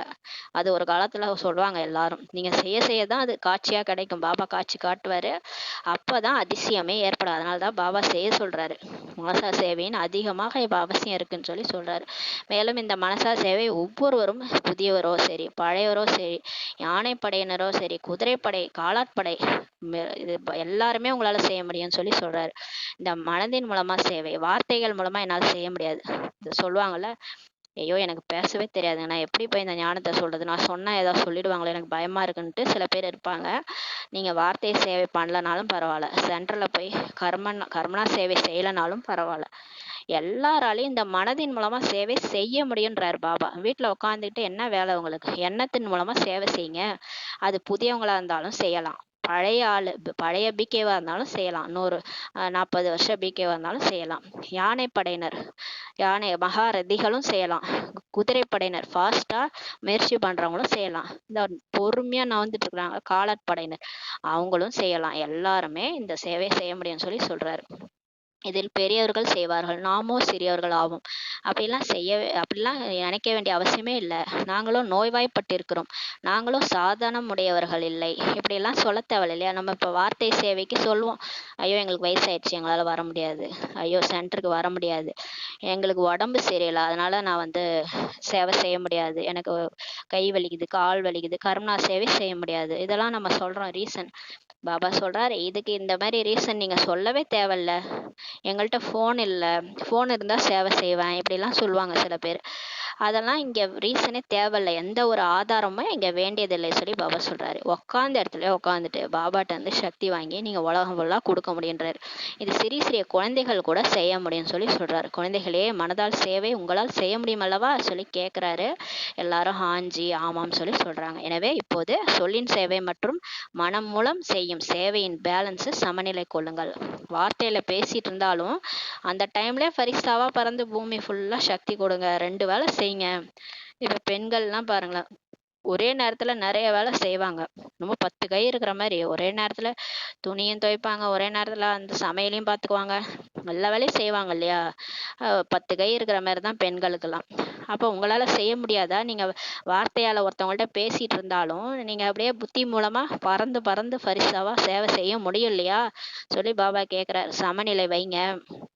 மன சேவையினால் சேவை செய்யக்கூடியவர்களாகிய உங்களுக்கும் மிக லாபம் இருக்கிறது சொல்லி சொல்றாரு. ஏன்னா எந்த ஆத்மாவிற்கு மனசா சேவை அதாவது சங்கல்பத்தின் மூலம் சக்தி கொடுக்குறீங்களோ சகாஷ் கொடுக்குறீங்களோ அந்த ஆத்மாக்கள் உங்களுக்கு ஆசீர்வாதம் கொடுப்பார். பாபா சொல்றாரு, பாபா இந்த மனசா சேவை பண்றதுனால எனக்கு என்ன லாபம் அப்படின்னு நீங்க கேட்டீங்கன்னா, கண்டிப்பா இருக்கு குழந்தை. நீ யாருக்கு போய் சக்தி கொடுக்குறியோ அந்த ஆத்மா உனக்கு ஆசீர்வாதம் கொடுக்கும். எப்படி கொடுக்கும்? மனசால கொடுப்பாங்க. ஏன்னா அவங்க காப்பாற்றப்படுவாங்க. நீங்க ஒரு அர்ஜென்ட்டான நேரத்துல நீங்க போய் மனதின் மூலமா சேவை பண்றீங்கன்னா அந்த நேரத்துல அவங்களுக்கு யாராவது பாபா யார் மூலமா ஹெல்ப் பண்ணுவாரு. அப்ப அவங்க அப்படியே வாழ்த்துவாங்க, ஐயோ இறைவனே எனக்கு உன் மூலமா உதவி செஞ்சிருக்கிறாருன்ட்டு வாழ்த்துவாங்க. அப்ப நம்ம செய்யற அந்த சேவையின் மூலமா ஆசீர்வாதம் கிடைக்கும்னு சொல்லி சொல்றாரு. நம்ம நேரம் அங்க போக மாட்டோம், இருந்தாலும் நம்ம மனதின் மூலமா ஃபரிஸ்தாவா பறந்து பறந்து செய்யும் போது அது அவங்களுக்கு பெரிய உதவியா இருக்கும். அதனால உங்களுக்கு ஆசீர்வாதம் கிடைக்கும்னு சொல்லி சொல்றாரு. மேலும் உங்களுடைய கணக்கில் சுயம் தங்களது முயற்சியோ இருக்கவே இருக்கிறது. இப்ப பாபா எல்லாம் சார்ட் எல்லாம் பார்த்துட்டு தான் இருக்கிறாரு, கணக்கையும் பார்த்துட்டு தான் இருக்கிறாரு. நம்ம இப்ப முயற்சி பண்ணிட்டு தான் இருக்கிறோம். அமிர்தவலை ஏந்திருக்கிறோம், முரளி படிக்கிறோம், பாபா சொல்ற சேவையெல்லாம் பண்ணிட்டு இருக்கிறோம். ஆனால் ஆசைகளின் கணக்கும் சேமிப்பு ஆகிவிடும். இப்ப நம்ம எல்லார்ட்ட ஆசீர்வாதம் வாங்கணும். இது வரைக்கும் சாபமா வாங்கி வாங்கி தானே இந்த நிலைமையில இருக்கிறோம். இந்த ராவணனால நம்ம சாபம் வாங்கிட்டோம் இல்லையா? காமம், கோபம், பற்று, ஆசை, அகங்காரத்தினால எல்லாம் நமக்கு சாபம் தான் கொடுத்தாங்க இல்லையா? நீ நல்லா இருப்பியா இப்படிலாம் பேசியிருப்பாங்க நிறைய நம்மள. இப்போ நம்ம வந்து எல்லார்ட்டேருந்தும் ஆசீர்வாதம் வாங்கணும். அதனால அந்த ஆசீர்வாதம் உங்களுக்கு வரணும்னா இப்போ மனசா சேவை செய்யுங்கன்னு சொல்லி சொல்றாரு. எனவே உங்களுடைய சேமிப்பு கணக்கு ரெட்டிப்பு முறையில் அதிகரித்து கொண்டே இப்போ போகும்னு சொல்லி சொல்றாரு. குழந்தைகளே, வார்த்தைகள் மூலம் சேவை செய்யறது இருக்கட்டும், கூடவே மனசா சேவையும் செய்யுங்க. செய்ய செய்ய உங்க கணக்கு இப்போ சேமிப்பு கணக்கு இருக்கு பாருங்க, அது டபுள் மடங்கா அதிகரிச்சுட்டே போகுன்றாரு. எனவே புதியவர்களாக இருக்கட்டும், பழையவர்களாக இருக்கட்டும், ஏனெனில் இந்த முறை நிறைய புதியவர்கள் வந்திருக்கிறாங்க. முதல் முறை வந்திருக்கும் புதியவர்கள் கை உயர்த்துங்கன்றாரு. முதல் முறை வந்திருக்கும் குழந்தைகளிடம் கூட ஆத்மாக்களாகிய நீங்கள் மனசா சேவை செய்ய முடியுமான்னு சொல்லி கேட்குறாரு. புதுசா வந்தவங்கள்ட்ட கேட்குறாரு, நீங்க செய்றீங்களா மனசா சேவைன்ட்டு பாபா கேட்குறாரு. நீங்கள் மனசா சேவை செய்ய முடியுமா என்று பாப்தாதா பாண்டவர்களிடம், தாய்மார்களிடம் எல்லார்ட்டையும் தனித்தனியா கேட்டாராம். எல்லாரும் மிக நன்றாக கை உயர்த்தினாங்க. ஒரு சிலர் டிவி மூலமாக பார்த்து கொண்டும் கேட்டுக்கொண்டும் இருக்கிறாங்க இல்லையா? வெளியில நம்மளாம் பாபா மீட்டு போகாதவங்க வெளியே பார்த்துட்டு இருக்கிறோம் இல்லையா? அவங்களையும் பாபா பார்க்குறாரு. ஒரு சிலர் நேரடியாகவும் கேட்டுக்கொண்டிருக்கிறார்கள். இப்போது பாப்தாதா தினமும் நாள் முழுவதும் எவ்வளோ மணி நேரம் சரியான முறையில் நீங்கள் மனசா சேவை செஞ்சீங்க என்று ஒவ்வொருவரும் தங்களிடம் சார்ட் வைங்கள்ட்டு எல்லா குழந்தைகளுக்கும் பொறுப்பு கொடுக்கிறார். இப்போ நமக்கு பொறுப்பு என்ன கொடுக்குறாருன்னா, டெய்லி நான் இவ்வளோ நேரம் மனசா சேவை பண்ணேன் அப்படின்ட்டு சார்ட் வைங்கன்னு சொல்லி சொல்றாரு. ஆம், செய்து விட்டேன் என்று அப்படியே சொல்லாதீங்க. உண்மையான யதார்த்த ரூபத்தில் எவ்வளவு மணி நேரம் மனசா சேவை செய்தீர்கள் என்று ஒவ்வொருவரும் சார்ட் வைக்கணும்னு சொல்லி சொல்றாரு. நான் இன்னைக்கு 10 to 10:30 உட்காந்து செய்யுங்க, இல்லை நடந்துக்கிட்டே செய்யுங்க, இல்லை வேலை செஞ்சுக்கிட்டே கூட செய்யுங்க. அதுக்காக போய் உக்காந்துடாதீங்கன்னு கூட சொல்லியிருக்கிறாரு. ஒரே இடத்துல உட்காந்துட்டே இருக்காதீங்க வேலையெல்லாம் செய்யாமல். நீங்கள் வேலையெல்லாம் செஞ்சுக்கிட்டே மனதின் மூலமாக ஃபரிஸ்தாவாக பறந்து செய்யுங்க. எவ்வளோ நேரம் செஞ்சீங்கன்றதை எனக்கு சார்ட் வைங்கன்னு சொல்லி சொல்கிறார். பிறகு பாப்தாதா திடீரென்று சார்ட் கொண்டு வர சொல்லுவார். அப்புறம் பாபா திடீர்னு கேட்பாராம். ஒரு முரளியில் திடீர்னு வந்து கேட்பாரு நம்மளை. தேதிலாம் சொல்ல மாட்டார். திடீர்னு சார்ட் கொண்டு வரும்போது பாபா சொல்வாராம், பொறுப்பின் கிரீடம் இப்போ நீங்கள் அணிந்துருக்கீங்களான்னு சொல்லி கேட்குறாரு. இங்கே யார் பொறுப்பு எடுத்துக்கிறீங்களோ அவங்களுக்கு தான் சத்தியுகத்தில் இந்த சிம்மாசன கிரீடம் கொடுப்பாரு, ராஜ கிரீடம் கொடுப்பாரு. இங்கே பொறுப்பு கிரீடம் எடுத்துக்கணும். உலகையே மாற்றக்கூடிய பொறுப்பு உங்கள் கையில் தான் இருக்குது. இல்லை ஆடிக்கொண்டே இருக்கிறதா, இப்போ பொறுப்பு கிரீடம் ஆடிக்கிட்டே இருக்குதான்னு சொல்லி பாபா பார்ப்பாராம். பொறுப்பு கிரீடம் ஒழுங்காக இருக்குதா இல்லை ஆடி ஆடி இருக்குதான்ட்டு பார்ப்பாராம். பொறுப்பின் கிரீடம் அணிய வேண்டும் அல்லவா? டீச்சர்களோ பொறுப்பின் கிரீடம் அணிந்திருக்கிறீர்கள் அல்லவா? அதில் இப்போது இதை சேர்த்து கொள்ளுங்கள் சொல்லி சொல்றாரு. சரி, டீச்சருக்கு எல்லாருக்கும் பொறுப்பு இருக்கு இல்லையா? எல்லாரையும் நீங்க தான் மாற்றுனீங்க. நீங்க வந்து முரளி எல்லாருக்கும் பாபாவுடைய கருவியா இருந்து முரளியை புரிய வைக்கிறீங்க இல்லையா? அப்போ நீங்கள் இந்த பொறுப்பையும் சேர்த்துக்கோங்கன்னு சொல்லி சொல்கிறாரு. நீங்கள் வந்து கிளாஸ் எடுக்கிறது மட்டும் இல்லாமல் மனதின் மூலமாக சேவை அப்படியே சமநிலையில் வைங்கன்னு சொல்லி சொல்கிறாரு. டீச்சர்களுக்கு சொல்கிறாரு. அதில் இப்போது இதை சேர்த்துக்கொள்ளுங்க. சரிதானே? டபுள் ஃபாரினர்ஸ் கேட்குறாரு. கை உயர்த்துங்கள். இந்த பொறுப்பின் கிரீடம் நல்லதாக தோன்றுகிறது அல்லவா? எனவே இவ்வாறு கை உயர்த்துங்கள் சொல்லி சொல்கிறாரு. டீச்சர்கள் கூட கை உயர்த்துங்கள். உங்களை பார்த்து எல்லோருக்கும் தூண்டுதல் கிடைக்கும் சொல்லி பாபா சொல்கிறாரு. இப்போ எல்லாரும் கை உயர்த்த வைக்கிறாரு. எனவே சார்ட் வைப்பீங்களா? நல்லது. பாப்தாதா திடீரென்று ஒரு நாள் கேட்பாரு. அவரவர் சார்ட் எழுதி அனுப்புங்கள், பிறகு பார்ப்பார். ஏனெனில் நிகழ்காலத்தில் மிகவும் இப்போ அவசியமா இருக்குது. இப்போ மனசா சேவை ரொம்ப அவசியமா இருக்குதா, அதனால திடீர்னு பாப்பன்றிருக்கிறாரு. உங்களுடைய பரிவாரத்தின் குடும்பத்தின் துக்கம் குழப்பங்களை உங்களால் பார்க்க முடிகிறதா சொல்லி கேட்குறாரு. பாருங்க, நீங்க மட்டும் சந்தோஷமா இருக்கலாமா? உங்க குடும்பமே அழுதுட்டு இருக்குது. எவ்வளோ உலகமே துக்கம் குழப்பத்துல இருக்கிறாங்க, நீங்க மட்டும் எப்படி ஜாலியா இருக்கிறீங்கன்னு கேட்குறாரு. போய் மனசா சேவை பண்ணுங்க, துக்கமுடைய ஆத்மாக்களுக்கு உயிர் பிச்சையாவது கொடுங்கன்னு சொல்லி பாபா சொல்றாரு. போய் சொல்லுங்க, நீங்கெல்லாம் ஆத்மா, நீங்க இந்த உடல் இல்லை, நம்மளுடைய அப்பா இருக்கிறாரு சொல்லி புரிய வைங்க. துக்கமுடைய ஆத்மாக்களுக்கு உயிர் பிச்சை கொடுங்கன்னு சொல்லி சொல்றாரு. நாங்கள் ஒரு துளிக்கான தாகம் கொண்டுள்ளோன்ட்டு நீங்க மட்டும் பாட்டு பாடுறீங்க இல்லையா? ஒரு துளி அன்புக்காக ஏங்கன பாபா, நீங்க கிடைச்சிட்டீங்கன்ட்டு பாட்டெலாம் நம்ம பாடுறோம். இன்றைய சமயத்தில் ஆத்மாக்கள் சுகம் சாந்தியின் ஒரு துளிக்காக தாகம் கொண்டவர்களாக இருக்கிறாங்க. இப்போ ரொம்ப உலகம் வந்து கடைசி நேரத்தை நெருங்கிடுச்சு. இப்போ அங்கங்கே பூகம்பம், அங்கங்கே நிலச்சரிவில் தாய் தந்தை இழந்த குழந்தைகள், குழந்தை இழந்த தாய் தந்தை அப்படியே அப்படியே துக்கத்தில் இருக்கிறாங்க. அப்படியே அமைதி இழந்து ரொம்ப சோகத்தில் இருக்கிறாங்க. அவங்களுக்கு ஒரு துளி சுகம் கிடைச்சா கூட போதும், ஒரு துளி அமைதி கிடைக்காதான்ட்டு ஏங்கிட்டு இருக்கிறாங்கன்னு சொல்லி சொல்றாரு. சுகம் சாந்தியின் ஒரு அமிர்த துளி கிடைச்சிட்டா போதும், குஷி அடைஞ்சிருவாங்கன்னு சொல்லி சொல்றாரு. நீங்க நேரா போய் சொல்லி புரிய வைக்கலனா கூட பரவாயில்ல, மனதின் மூலமா சேவை செய்யுங்கன்னு சொல்லி சொல்றாரு. எண்ணங்களின் மூலமா நான் ஃபரிஸ்தாவா பறந்துட்டு இருக்கேன், பாபா எனக்கு சுகம் கொடுக்குறாரு. அந்த ஆத்மாக்களுக்கு சுகம் போகுது, சாந்தியும் போகுது. அவங்க ஒரு துளி கேட்டாங்க, நான் அப்படியே கொட்டுறேன்னு சொல்லி கொட்டுங்கன்றாரு. பாப்தாதா திரும்ப திரும்ப சொல்லி கொண்டே இருக்கிறார். அப்ப பாபா நமக்காக சொல்லிட்டே இருக்கிறார். காலம் உங்களை எதிர்பார்த்து கொண்டிருக்குது. இப்ப டைமே உங்களை தான் எதிர்பார்த்து இருக்குது. என்ன கேக்குது? சொர்க்கம் எப்ப வரப்போகுது? இவங்க இன்னும் ரெடி ஆகாம உட்காந்துருக்குறாங்க. இவங்கெல்லாம் ரெடியானா தானே சொர்க்கம் வரும் பூமியில அப்படின்ட்டு டைம் கேக்குது. பிரம்மா தந்தை எனது வீட்டினுடைய கதவை திறப்பதற்காக எதிர்பார்த்து கொண்டிருக்கிறார். பிரம்மா என்ன பண்றாரு? அவர் அவ்வியக்தமாயி போயிட்டாரு. அதே மாதிரி போனவங்க எல்லாம் ஜாலியா போயிட்டாங்க. போய் எல்லாரும் வெயிட் பண்ணிட்டு இருக்காங்க, இவங்கெல்லாம் எப்போ வருவாங்கன்ட்டு. ஏன்னா சொர்க்கத்துக்கு போனோம் இல்லையா, அவங்க வீட்டு பிரம்மலோகத்தினுடைய கேட்டை திறக்கிறதுக்கு வெயிட் பண்ணிட்டு இருக்கிறாங்க. நம்மலாம் போனாதான் பரந்தாமத்துக்கு கேட்டை ஓபன் பண்ணுவாங்க. இயற்கை தீவிர வேகத்தோட இப்போது சுத்தப்படுத்துவதற்காக எதிர்பார்த்து கொண்டிருக்குது. இயற்கையோ என்ன பண்ணுது? வெயிட் பண்ணிட்டு இருக்கு. 5 தத்துவங்களும் ஒன்னா சீறி உலகத்தை கிளீன் பண்ணி சொர்க்கமா மாத்துறதுக்கு வெயிட் பண்ணிட்டு இருக்குது. எனவே ஹே ஃபரிஸ்தாக்களே, இப்போது தங்களது டபுள் லைட் மூலமாக எதிர்பார்ப்பை முடித்து விடுங்கள் சொல்லி பாபா சொல்றாரு. எவர் ரெடி என்ற வார்த்தையோ எல்லாருமே சொல்றீங்க இல்லையா, பாபா நான் எவர் ரெடி, இப்பயே வந்துடுறேன் பாபா, எனக்கு என்ன இருக்குது பாபா வாழ்க்கையில, இப்பயே வந்துடுறேன் பாபாலாம் சொல்லுவாங்க நிறைய பேர்.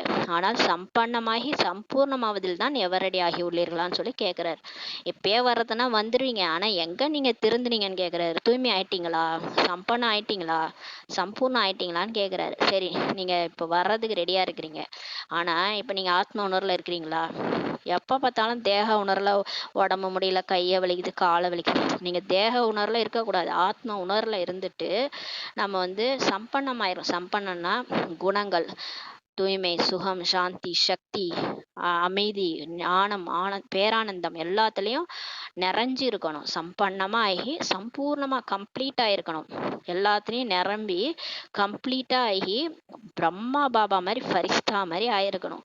அப்படியே பாப் சமான் நிலையில இருக்கணும். அப்பதான் போகணும். இப்ப என்னமோ வரேன்றீங்க, என்ன நீங்க ரெடி ஆயிட்டீங்கன்னு சொல்லி கேக்குறாரு. இப்ப போறதே வேஸ்ட், போய் என்ன பதவி அடைவீங்க? இப்ப பாபா கேக்குறாரு, சம்பன்னம் சம்பூர்ணமாகறதுல எவர் ரெடியாக இருக்கிறீங்களான்னு சொல்லி கேக்குறாரு. பாபாவை பிரத்யட்சம் பண்ண ரெடியா? உங்களை பார்த்தா பாபா பாக்குற மாதிரி இருக்கணும். உலகமே சொல்லணும், ஆமா பாபா வந்துட்டாரு. நம்மளை பார்த்தோன்னே சொல்லணும், ஆமாங்க கடவுள் வந்துட்டாரு, உங்களை பார்த்தாலே தெரியுது, உங்களை அவர் தான் ரெடி பண்ணியிருக்கிறாருன்னு சொல்லணும் உலகமே. அந்த அளவுக்கு நீங்க ரெடி ஆயிட்டீங்களா சொல்லி கேக்குறாரு. சரீரம் விடுவதற்காக மட்டும் எவர் ரெடி ஆவதில்லை. பாபா சொல்றாரு, நான் உடம்பை விட்டுட்டு வந்துடுறேன் பாபா. உடம்பை விட்டு வந்து என்ன பண்ண போறீங்கன்னு சொல்லி கேக்குறாரு.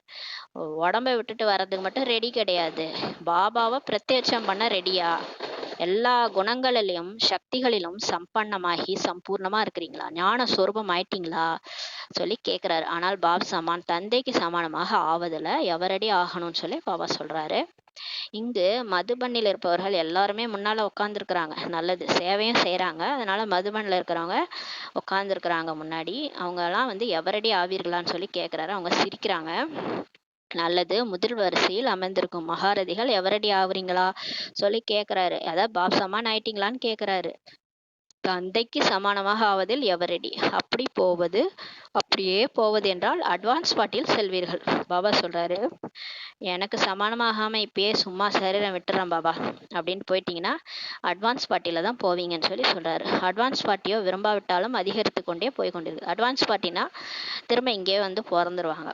பிறந்து அந்த பாபாவுடைய அந்த சொர்க்க வர்றதுக்கான காரியத்துல ஈடுபட்டு இருப்பாங்க. அதுலயும் நிறைய பேர் இருக்கிறாங்க தான் சொல்லி சொல்றாரு. இப்போது சொல் மற்றும் மனசா சேவையின் பேலன்ஸ் வைங்க. வார்த்தைகளால நீங்க சேவை பண்ணிட்டு இருந்தாலும் மனதின் மூலமா ஒரு பக்கம் சேவை பண்ணிட்டே இருங்க. ரெண்டும் சமநிலையில பிஸியா ஆகிட்டீங்கன்னா பிளஸ்ஸிங்ஸ், ஆசிகள் உங்களுக்கு நிறைய கிடைக்கும். டபுள் கணக்கு, இரட்டை கணக்கு உங்களுக்கு சேமிப்பாகிடும். முயற்சியினுடையதும் மற்றும் ஆசையினுடையதும் உங்களுக்கு கிடைச்சிரும். ஒரே டைம்ல அந்த டபுள் ஆஃபர்னு சொல்லுவாங்கல்ல, ஒரே கல்ல 2 மாங்கான்ற மாதிரி வார்த்தைகளால நீங்க ஞானத்தை சொல்லிட்டு இருந்தாலும் ஃபரிஸ்தாவா பறந்து பூமி பந்துல சேவை பண்ணிட்டே இருங்க. ரெண்டும் ஒரே டைம்ல செய்யுங்க. செஞ்சீங்கன்னா உங்களுக்கு முயற்சியினுடைய பிளஸ்ஸிங்கும் கிடைச்சிரும், முயற்சியினுடைய சேமிப்பும் கிடைச்சிரும், ஆசிகள் பிளஸ்ஸிங்குடைய சேமிப்பும் கிடைச்சிரும்னு சொல்றாரு. எனவே சங்கல்பம் மூலமாக, வார்த்தைகள் மூலமாக, பேச்சு மூலமாக, கர்மம் மூலமாக, சம்பந்தம் தொடர்புகள் மூலமாக ஆசி கொடுத்துட்டே இருங்க, ஆசிகள் பெறுங்கள். பாபா தான் சொல்ற, எதுவுமே செய்யலனா கூட மனதின் மூலமா எல்லாரும் நல்லா இருக்கட்டும், எல்லாரும் நல்லா இருங்க, உலகமே நல்லா இருக்கட்டும், சுபிட்சமா இருக்கட்டும், எல்லாரும் நல்லா இருக்கட்டும், பிளஸ்ஸிங்ஸ் கொடுங்க, பிளஸ்ஸிங் எடுங்கன்னு சொல்றாரு. எந்த ஒரு ஆத்மாவுக்காகவும் உங்க மனசுல சாபமே வரக்கூடாது, எல்லாரும் நல்லா இருக்கட்டும்னு நினைங்க. ஒரே ஒரு விஷயம் செய்யுங்கள், அவ்வளவே. ஆசிகள் கொடுக்க வேண்டும். யாராவது சாபம் கொடுத்தாலும் சரி, ஆனா நம்ம ஆசி தான் கொடுப்போம், ஆனா நமக்குன்னே ஒரு குரூப் சுத்திட்டு இருப்பாங்க, நமக்கு சாபமே பின்னாடி கொடுத்துட்டு இருப்பாங்க. அந்த மாதிரி கொடுத்தாலும் சரி, அப்போது நீங்க ஆசிகளே கொடுங்கன்னு சொல்லி சொல்றாரு. யாரா நம்மளை திட்டினாலும் பரவாயில்ல, அந்த இயேசு சொல்வார்ல, ஒரு கன்னத்தை அறைந்தால் இன்னொரு கன்னத்தை காட்டுங்கள் சொல்லி சொன்னார்ல, அந்த மாதிரி சாபமே கொடுத்தாலும் நீங்க ஆசிகள் கொடுங்கன்னு சொல்லி பாபா சொல்றாரு. ஏனெனில் நீங்கள் ஆசிகளின் கடலின் குழந்தைகள் ஆவீர்கள். நம்ம யாரு? நம்ம ஆசிகளின் கடல் சிவபாபாவுடைய குழந்தைகள். யாராவது அதிருப்தி அடைஞ்சாலும் நீங்கள் அதிருப்தியாக கூடாது. யாராவது உங்களால அதிருப்தி அடைஞ்சாலும் நீங்க அதிருப்தி ஆயிடக்கூடாது, நீங்க திருப்தியா இருங்க. அப்படி ஆக முடியுமான்னு சொல்லி கேட்கிறாரு. 100 பேர் உங்களை அதிருப்தி படுத்தட்டும், ஆனாலும் நீங்கள் மகிழ்ச்சியாக இருக்க வேண்டும். உங்களை 100 பேர் உங்களை திட்டணும், 100 பேர் உங்களுக்கு எதிராக பேசட்டும், உங்களை அதிருப்தி பண்ணட்டும், ஆனாலும் அவங்க அதாவது உங்களுக்கு திட்டுறாங்க, ஒரு மாதிரி நம்மளை பின்னாடி பேசுறாங்க, திட்டுறாங்க, நம்மளை உதாசீனம் படுத்துறாங்க, அந்த மாதிரி ஒரு 100 பேரே சுத்திட்டு இருப்பாங்க. 100 பேர் உங்களுக்கு எதிராக இருக்கட்டும், ஆனாலும் நம்ம எப்படி இருக்கணும்னு சொல்றாரு பாபா, நீங்கள் மகிழ்ச்சியாக இருக்க வேண்டும் சொல்லி சொல்றாரு. அப்படி முடியுமான்னு சொல்லி கேட்கிறாரு. 2வது வரிசையில் இருப்பவர்கள் சொல்லுங்க, முடியுமா? இப்போது இன்னுமே கோபம் முட்டுவார்கள். பாபா சொல்றாரு பாருங்களேன், ஏற்கனவே பாபா ரெடி ஆகணும் 6 மாசம் டைம் கொடுத்துட்டாரு, இப்ப சொல்றாரு இன்னுமே உங்களை கோபம் மூட்டுவாங்கன்னு சொல்றாரு. இன்னுமே எண்ணம் சொல் செயலால உங்களை தொல்லை பண்ணுவாங்க, பார்த்து கொள்ளுங்கள். பரீட்சை வரும் தானே, டெஸ்ட் பேப்பர் வரும், கண்டிப்பா வரும், நம்ம ஜெயிக்கணும். அதான் மாயா தான், எல்லாமே டெஸ்ட் பேப்பர் தான் நமக்கு. மாயை கூட கேட்டு கொண்டிருக்குது இல்லையா, அவ்வளவுதான். இந்த விரதம் எடுங்கள், திட சங்கல்பம் வைங்க. போன வாரம் திட சங்கல்பம் எடுக்க வச்சார், ஞாபகம் இருக்குதா? என் மூலமா யாருக்கும் எந்த பிரச்சனையும் வராதுன்ட்டு ஒரு திட சங்கல்பம் எடுக்க வச்சார் போன வாரம். இந்த வாரம் திட சங்கல்பம் எடுக்க சொல்றாரு. நான் ஆசிகள் கொடுக்க வேண்டும் மற்றும் பெற வேண்டும், இதுதான் இந்த வாரம் திட சங்கல்பம் செய்ய சொல்றாரு. நான் எல்லாருக்கும் பிளெஸ்ஸிங்ஸ் கொடுப்பேன், பிளெஸ்ஸிங்ஸ் தான் பெறுவேன், அவங்களும் என்னை மனசால வாழ்த்தணும், அவ்வளவுதான். முடியுமான்னு சொல்லி சொல்றாரு. மாயை அதிருப்திப்படுத்தட்டுமே அல்லவா, நீங்களோ திருப்திப்படுத்தக்கூடியவர்கள் ஆவீர்கள் அல்லவா. மாயை உங்களை என்ன வேணா பண்ணட்டும், உங்களை எல்லாருக்கிட்டையும் பேசுவாங்க, உங்கள்கிட்ட பேச மாட்டாங்க. எல்லாருக்கிட்டையும் சிரிச்சுட்டு பேசுவாங்க, நம்ம கிட்ட பேச மாட்டாங்க. எல்லாருக்கும் எல்லாம் செய்வாங்க, நமக்கு செய்ய மாட்டாங்க. அந்த மாதிரி மாயா நம்மளை அதிருப்தி அடைய வைக்கும். நம்மளை எந்த விஷயத்துல நமக்கு வீக் பாயிண்டோ அந்த அந்த இடத்துல வச்சு அடிக்கும் மாயா. அந்த மாதிரிலாம் செய்யும், நிறைய விஷயங்கள் நடக்கும். இதெல்லாம் மாயா எதிரால செய்யுன்றாரு. இன்னுமே கோபம் முட்டுவாங்கன்னு சொல்லி சொல்றாரு. உங்களுக்கு பிடிக்காத விஷயங்களை செய்வாங்க, ஆனாலும் நீங்க அதிருப்தி அடையக்கூடாது சொல்லி சொல்றாரு. நீங்களோ திருப்திப்படுத்தக்கூடாது, நம்ம அவங்க அதிருப்தி பண்ணட்டும், நம்ம திருப்திப்படுத்தக்கூடியவர்கள் தானேன்னு சொல்லி கேட்கிறாரு. அப்ப என்ன செய்தாரு ஒருத்தர், அவர் ஞான நாணயம் செய்து விடுற மாதிரி உங்களுக்கு அபகாரிக்கும் நீங்க உபகாரம் செய்யுங்கன்னு சொல்லி சொல்றாரு. எனவே ஒரே ஒரு வேலையை செய்யுங்கள், அவ்வளவே. அதிருப்தி அடையக்கூடாது, அதிருப்தி படுத்தவும் கூடாது. பாருங்க, இந்த பாயிண்ட் நோட் பண்ணிக்கணும். நம்ம மற்றவங்களால அதிருப்தி அடையக்கூடாது, இன்னொன்னு நம்ம மற்றவங்கள அதிருப்தி செய்யக்கூடாது. நம்மளுடைய செயல் அவங்களுக்கு கஷ்டம் கொடுக்க கூடாது. மற்றவங்கள ஒதுக்குறது, மற்றவங்கள கஷ்டப்படுத்துறது, மனசை ஏதாவது ஒரு பேசுறது, அந்த வார்த்தை போய் அவங்கள கஷ்டப்படுத்துறது, அந்த மாதிரி அதிருப்தியான எந்த ஒரு காரியமும் எண்ணம் சொல் செயல்ல மற்றவங்களுக்கு செய்யாதீங்கன்றாரு. செய்கிறார்கள் என்றால் அவர்கள் செய்யட்டும், அவங்க செய்யட்டும், அவங்க பாவ லிஸ்ட் சேர்த்துக்கிறாங்க இல்லையா, அவங்க செய்யட்டும். ஆனா நம்ம பாவம் செய்யக்கூடாது, நாம் ஆகக்கூடாது, நாம் அதிருப்திப்படுத்தவும் கூடாது, அடையவும் கூடாது. நம்ம மற்றவங்கள அதிருப்தி செய்யக்கூடாது, எல்லாருக்கும் நம்ம ஆசீர்வாதம் கொடுக்கணும், ஆசீர்வாதம் எடுக்கணும். நம்ம அதிருப்தி ஆகவும் கூடாது. இப்ப நம்மளை மதிக்கல, ஒரு வீட்டுக்குள்ளார போறோம், நம்மளை கூப்பிடவே இல்லை, மதிக்கவே இல்லை, பரவாயில்ல சந்தோஷமா இருங்கன்னு சொல்லி சொல்றாரு. அப்படிதான் செய்வாங்க, மாயா அப்படிதான் பண்ணும். நீங்க ஏன் அதிருப்தி அடையீங்க, நீங்க சந்தோஷமா போங்க. ஏன்னா நம்ம கடவுளுடைய குழந்தைகள், நம்ம சுயமரியாதையில இருப்போம். ஏன்னா நம்மளை பிகே ஆயிட்டோன்னே சில பேர் என்ன பண்ணுவாங்க, மதிக்க மாட்டாங்க. சில பேர் ஒரு மாதிரி பின்னாடி பேசுவாங்க. அதனாலேயே நம்ம ஊரோட நம்ம இல்லாத மாதிரி, நம்ம தனியா இருக்கிற மாதிரி எல்லாருக்கும் தெரியும். அதனால நீங்க அதிருப்தி அடையாதீங்கன்னு சொல்லி பாபா சொல்றாரு. ஒவ்வொருவரும் அவரவர் பொறுப்பை எடுத்துக்கொள்ளுங்க. பாபா சொல்றாரு. இப்ப நீங்க ஒவ்வொருவரும் உங்க பொறுப்பை நீங்களே எடுத்துக்கங்க. மற்றவரை பார்க்காதீங்க. இவள் செய்கிறாள், இவர் செய்கிறார் அப்படின்லாம் நினைக்காதீங்க. நாம் சாட்சி பார்வையாளராகி விளையாட்டை பார்ப்பவர்களாவோம். இப்ப நீங்க மத்தவங்க செய்யற தப்பெல்லாம் பார்க்காதீங்க. நீங்க சாட்சி பார்வையாளராகி இது ஒரு டிராமான்ட்டு இந்த சினிமா பார்க்குறீங்களே அந்த மாதிரி பாருங்க. திருப்தியினுடைய விளையாட்டை மட்டுமே பார்ப்போமா என்ன? இடையிடையே அதிருப்தி தன்மையினுடைய இதையும் பார்க்க வேண்டும் அல்லவா? ஒரு ட்ராமா ஒரு சினிமானா எப்பயுமே நல்ல காட்சிகளே இருக்குமா என்ன? கெட்ட காட்சிகளும் வரும் இல்லையா? அது மாதிரி வெறும் நம்மள எல்லாரும் திருப்தி பண்ணிக்கின்னு எல்லாரும் நம்மள புகழ்ந்துன்னே இருப்பாங்களா? அந்த அவ்வப்போது இகழ்ச்சிக்கான விளையாட்டும் இருக்கும் தான் இல்லையா? நம்மள பாராட்டுறவங்களும் இருப்பாங்க. ஒரு பக்கம் நம்மள திட்டுறவங்களும் இருப்பாங்க இல்லையா? எல்லாமே இருக்க தான் செய்யும். எல்லாத்தையும் ஏத்துக்கங்கன்றாரு. ஏற்றுக்கொள்ளும் சக்தியே வச்சுக்கோங்க.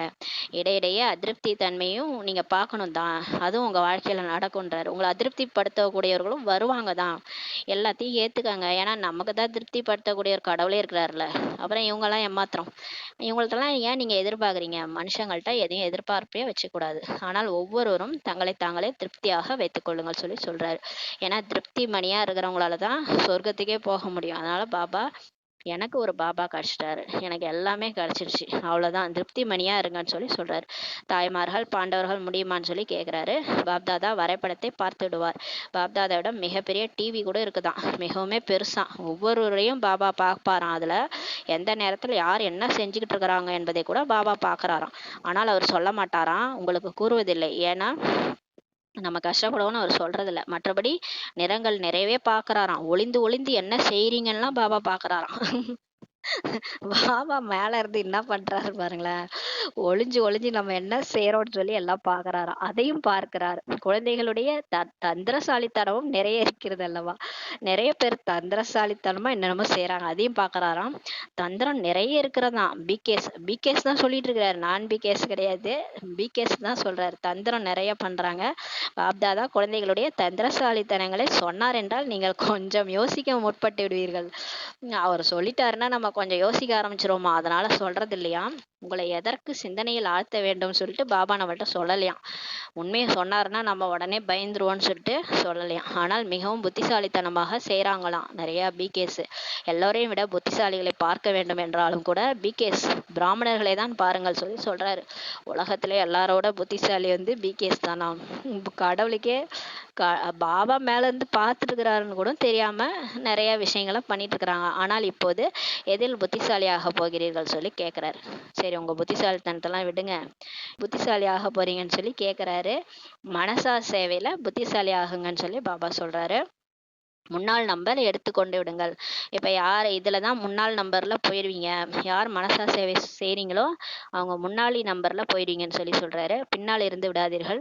இதுல எந்த காரணமும் இருக்க முடியாது. இதுல நீங்க ரீசனே என்கிட்ட சொல்ல முடியாது. தப்பிக்கவே முடியாது. பாபா எனக்கு அங்க சேவை வந்துச்சு. பாபா என் குழந்தைய பாத்துக்கணும். பாபா எனக்கு உடம்பு முடியல.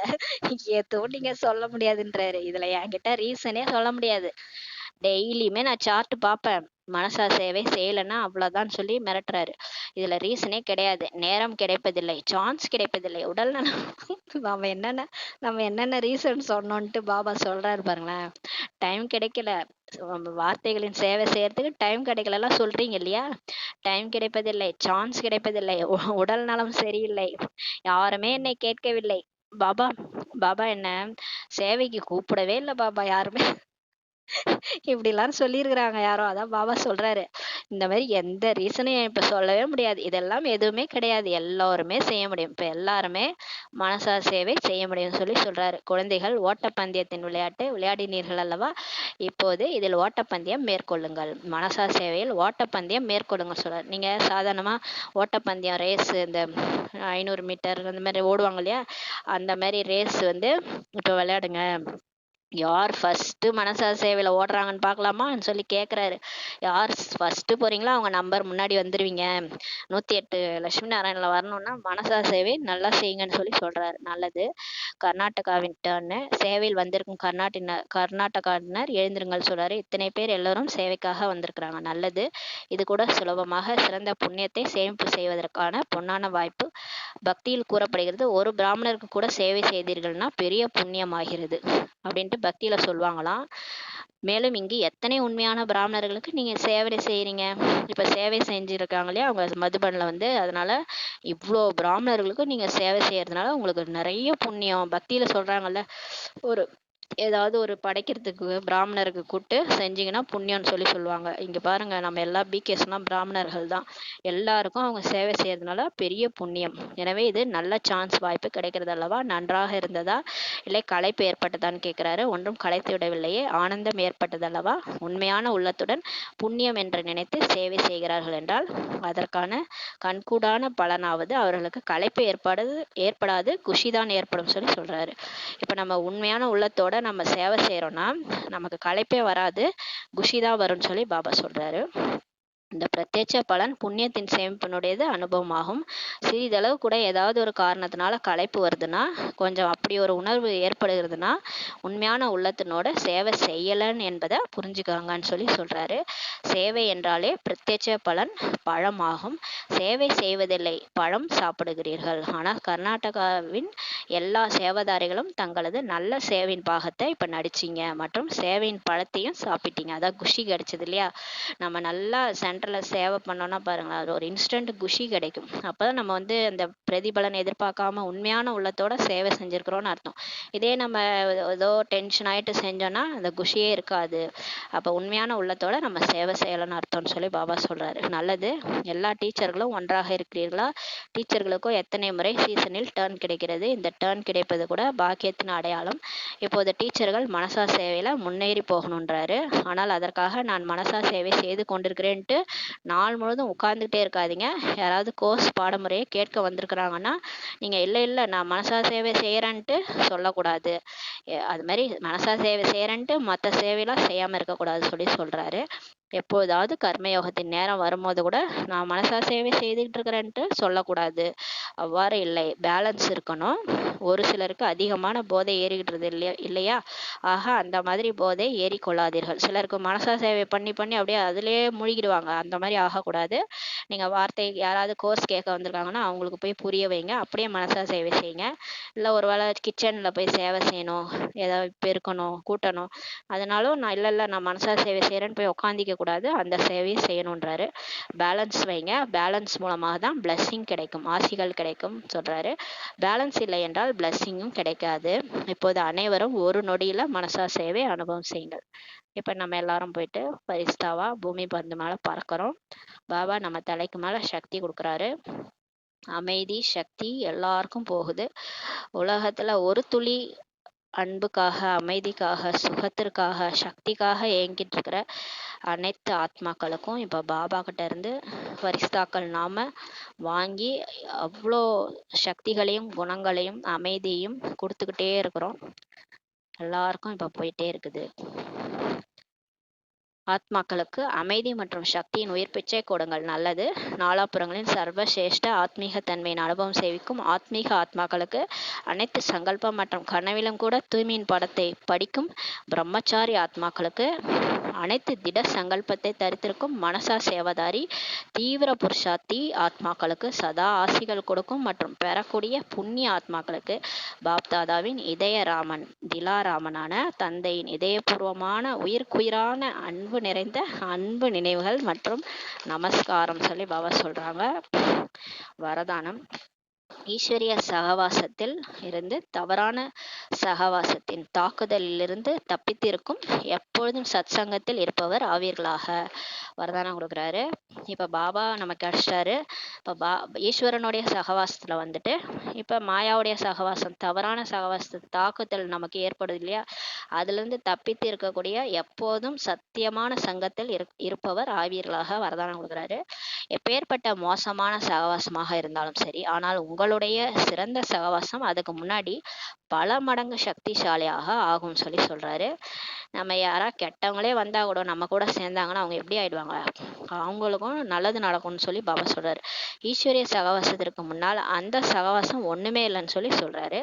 எல்லாமே பலவீனமானது ஆகும். ஆனால் சுய பலவீனமானவராகவும் ஆகிவிடும் பொழுது தவறான சகவாசத்தின் தாக்குதல் ஏற்படுகிறது. எப்ப வந்து நம்மளே பலவீனமாரா ஆயிடுறோமோ அப்பதான் அவங்களுடைய தாக்குதல் நமக்கு நடக்குதுன்னு சொல்லி பாபா சொல்றாரு. இப்ப இப்ப வந்து நம்ம பலவீனமா இருக்கும்போது தான் அந்த தீய சகவாசம் நம்ம மேல படுதுன்னு சொல்லி சொல்றாரு. யார் எப்போதும் ஒரு தந்தையின் சகவாசத்துல இருக்கிறாங்களோ, அதாவது எப்போதும் சத்சங்கம் உடையவர்களாக இருக்கிறாங்களோ, அவர்கள் வேறு எந்த ஒரு சகவாசத்தினுடைய சாயத்தில் தாக்க முடியவர்களாக ஆகிவிட மாட்டார்கள் சொல்லி பாபா சொல்றாரு.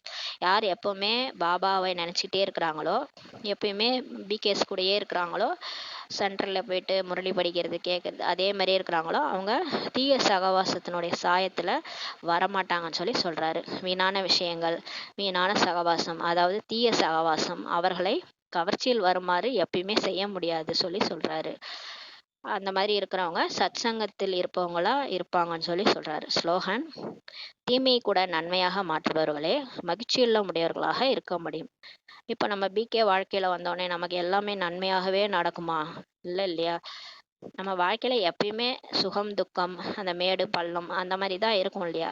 அப்ப நம்ம பாபா என்ன சொல்றாரு, இப்ப எப்படி நம்ம சந்தோஷமா மனசை வச்சுக்க சொல்றாருன்னா, உங்களுக்கு கெட்டதே நடந்தா கூட அதை நீங்க நல்லதா எடுத்துக்கோங்கன்னு சொல்லி சொல்றாரு. இது என் வாழ்க்கையில கரெக்டா தான் நடந்திருக்குது, இது வந்து டிராமா, இது நாடகம், இது நாடகத்துல இந்த பாட்டு இருக்குது அப்படின்னு எடுத்துக்காங்க. அப்ப தீமையை கூட நன்மையா யார் மாத்திக்கிறாங்களோ, அவங்க வாழ்க்கையில நடக்கிற ஒவ்வொரு இன்சிடென்ட்டையும் கெட்டதை கூட நல்லதா எடுத்துக்கிறாங்களோ, மாத்திக்கிறாங்களோ, அவங்க தான் எப்பயும் சந்தோஷமா இருக்க முடியும். அவங்க தான் மகிழ்ச்சி உள்ளமுடையவர்களாக இருக்க முடியும் சொல்லி பாபா சொல்றாங்க. ஓம் சாந்தி. நன்றி பாபா, நன்றி ராவ், நன்றி பரிவாரம்.